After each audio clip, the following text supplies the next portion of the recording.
بسم اللہ الرحمن الرحیم۔ السلام علیکم۔ زوار کاشف عباس جویا کا سلام قبول کیجیے۔ اپنے عنوان یوزاسف اور بلوہر کے آخری ایپیسوڈ کے ساتھ حاضر ہوں۔ یوزاسف نے کہا، کیا کوئی ایسا بھی ہے جو سخن حق کو قبول نہ کرے اور بعد میں کسی وقت راہ راست پر آ جائے؟ بلوہر نے کہا، ہاں، اکثر لوگ ہیں جن کے دل کی آنکھیں بعد میں روشن ہوئیں۔ یوزاسف نے کہا، کیا میرے باپ کو کسی حکیم نے اس قسم کی حکمت کی باتیں نہیں سنائیں؟ اور اگر نہیں سنائیں تو کیوں؟ بلوہر نے کہا، ہو سکتا ہے کہ اس کو اہل و قابل نہ سمجھ کر کسی اور کی طرف توجہ کر لی ہو جو اس کی اہلیت اور حق پسندی کو سمجھتا ہو۔ چنانچہ تمہارے باپ کو نصیحت کرنا جن کے لیے ضروری تھا، انہوں نے اس کو اس قابل ہی نہیں سمجھا۔ یوزاسف نے کہا، اے حکیم، ملک آخرت اور بادشاہ قادر مطلق کی معرفت آمیز باتیں میں نے سنی، یہ بتلائیے کہ آپ کی عمر کیا ہے؟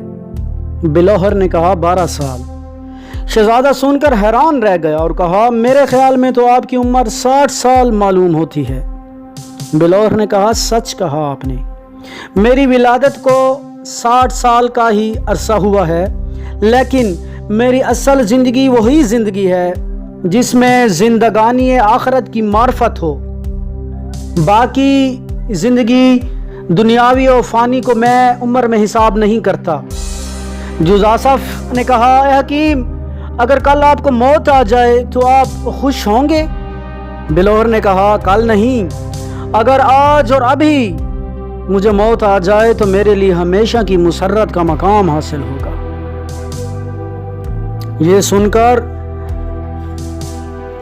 شہزادہ بہت حیران ہوا اور اسی کے ساتھ بلوہر نے شہزادے سے اجازت طلب کی کہ مجھے اجازت دیجیے، جو وعظ و نصیحت جو میری ذمہ داری تھی آپ کے ساتھ وہ میں نے پوری کر دی، آگے جو ذمہ داری ہے وہ آپ کی ہے۔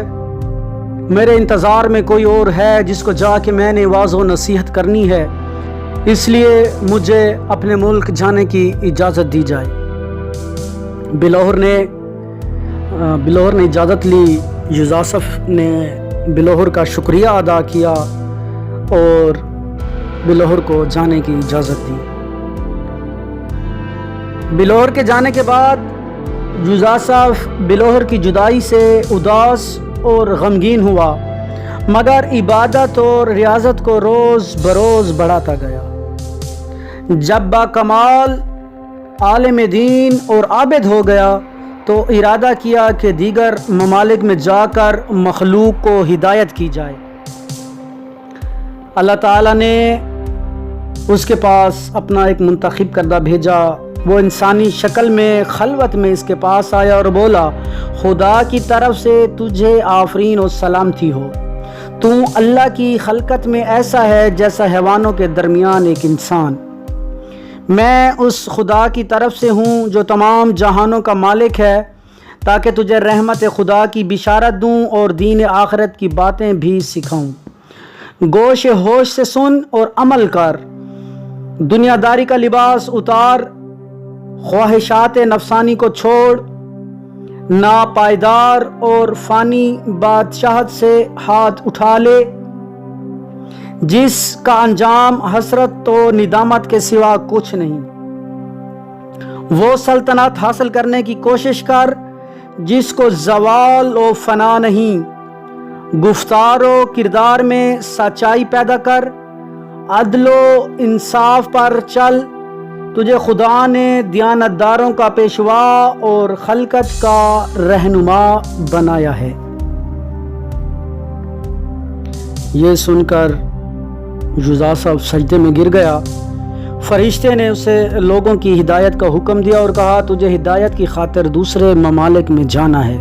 لہٰذا اس نے کمر ہمت باندھ لی، لیکن لوگوں پر یہ ظاہر نہ کیا۔ وقت آنے پر یوزاسف نے وزیر کو اپنے ساتھ لیا۔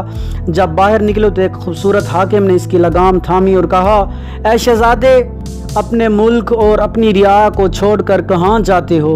یوزاسف نے اسے تسلی دی اور کہا خدا کار ساز ہے۔ یوزاسف وہاں سے رخصت ہوا اور کچھ دور چل کر اپنے گھوڑے سے اتر کر پیدل چلنے لگا۔ وزیر کو گھوڑے سمیت واپس اپنے ملک بھیج دیا۔ یوزاسف کی زندگی لوگوں کو واعظ و نصیحت کرنے میں گزر رہی تھی کہ اچانک اس کے ذہن میں خیال آیا کہ اپنے والد کو واعظ و نصیحت کی جائے۔ تو یوزاسف نے ایک قاصد کے ذریعے اپنے والد محترم کو مؤدبانہ سلام کہلایا اور عرض کیا کہ آپ کا فرزند جانثار اس فانی دولت و جاؤ چشم دنیا کو ترک کر کے باقی سلطنت اخروی ابدی اور سرمدی کی بادشاہت کا حقدار بن گیا ہے اور چاہتا ہے کہ آپ کو بھی اس ابدی تخت و تاج کا مالک بنا ہوا اپنی آنکھوں سے دیکھے۔ یہ میرا پہلا فریضہ ہے کہ اپنی محبت کرنے والوں کو دنیا کے عذاب اور آخرت کے ثواب کی راہ دکھلاؤں۔ باپ نے بیٹے کا پیغام سنا اور اس کو بلایا۔ توفیق الہی شامل حال تھی۔ آخرت کی ابدی اور سرمدی زندگی کا حقدار بنا۔ یوزاسف پیغام الہی کا مبلغ بن کر شہر شہر قریہ قریہ بستی بستی گھومتا اور تبلیغ دین کرتا ہوا بالآخر کشمیر جا پہنچا اور وہاں کی تمام آبادی کو رائے حق کی تصویر دکھا کر حق پرست بنا دیا اور وہیں دائی اجل کو لبیک کہا۔ یوزاسف نے جو پیغامات الہی اللہ کے بندوں تک پہنچائے وہ حکمت و آخرت کی دلکش صاف اور راست باتیں تھیں۔ خداوند عالم سے دعا ہے کہ اللہ تعالیٰ کی ذات ہمیں بھی حکمت اور آخرت کی دلکش اور صاف اور راست باتوں پر عمل کرنے کی توفیق عطا فرمائے۔ اللہ تعالیٰ کی ذات سے التجا ہے کہ ہمیں توفیق عطا کرے کہ ہم اس کے واجبات پر عمل کریں اور اس کی معصیت سے بچیں تاکہ آخرت میں اچھا مقام پا سکیں۔ کوشش کیجئے، اپنے آپ پر غور و فکر کیجئے کہ آپ کی زندگی میں کون کون سی باتیں ایسی ہیں جو خدا کی نافرمانی کا باعث ہیں۔ خدا را کوشش کیجئے اپنے اندر ایسی باتوں کو ختم کیجئے جو خدا کی نافرمانی کا باعث ہوں۔ دعا ہے پروردگار سے اللہ تعالیٰ کی ذات آپ کو اور مجھے دین حق پر عمل کرنے کی توفیق عطا فرمائے۔ اس کے ساتھ اجازت چاہوں گا، انشاءاللہ تعالی اگلے نئے ٹاپک کے ساتھ ضرور ملیں گے۔